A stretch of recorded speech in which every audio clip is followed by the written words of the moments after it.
You've been in an accident within the past week and now you're being pressured to settle your case by the other insurance company.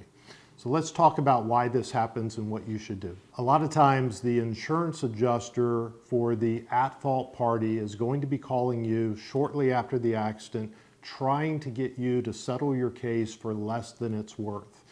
Oftentimes in a car accident, you do not know the extent of your injuries in the first week.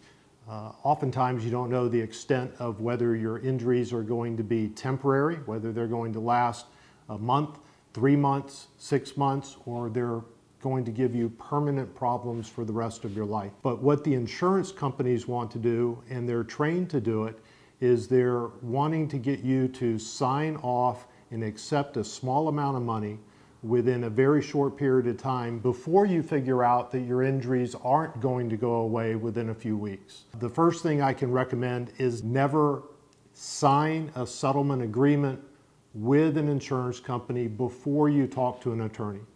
Oftentimes, if it's a very, very minor accident and you have been to a doctor and they have said you're fine and you trust that doctor, you might not even need an attorney, and we'll tell you that.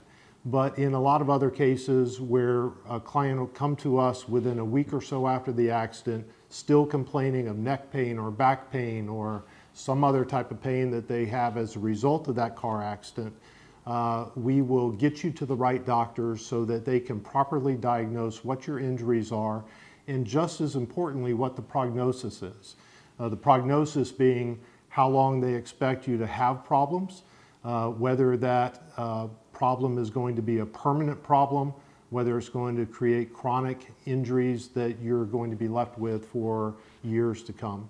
So short answer is don't sign any type of settlement agreement before you speak with an attorney.